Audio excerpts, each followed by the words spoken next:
C'est très léger en fait. Une nouvelle matière 100% naturelle et un savoir-faire unique. Avant de devenir papillons, les vers à soie ne produisent non pas leur cocon, mais directement des formes variées en 2 ou 3 dimensions.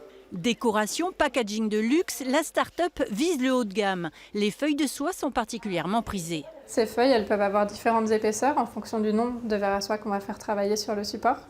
Et donc dans ces feuilles, après on va pouvoir redécouper la soie, la retravailler de multiples manières. Et tous ces retravails, ça va se faire avec d'autres artisans qui se sont aussi emparés de notre matière pour pouvoir la teinter, la broder, la coudre, la couper, etc. Prochaine étape, la création d'une marque de cosmétiques. La soie devient cosméto-textile avec des masques et des patchs aux propriétés hydratantes, exfoliantes et matifiantes. Mais nous n'en saurons pas plus. Les techniques de fabrication brevetées sont pour le moment tenues secrètes. Moins mystérieux en revanche, les élevages de vers à soie. Pour l'instant, la société fait appel à 8 producteurs. Entre le moment où le ver naît, sort de l'œuf et le moment où il fait son cocon, il faut à peu près 4 semaines. Donc le ver à soie va multiplier son poids initial par 10 000, c'est énorme. Un bébé de 4 kg ferait 40 tonnes.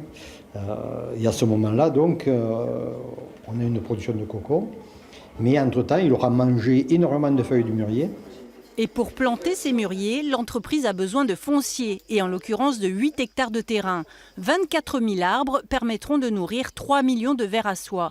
Les investisseurs espèrent relancer franchement la filière.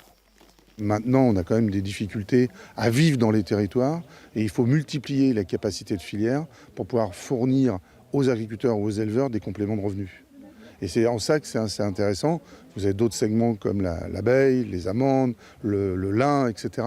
On est très importateur des produits et on pourrait véritablement, les produire et donc réduire aussi notre empreinte carbone. Les Cévennes, berceau de la soie, et encore préserver des pesticides et autres pestes biologiques. L'opportunité peut être de relancer une filière en sommeil depuis 50 ans.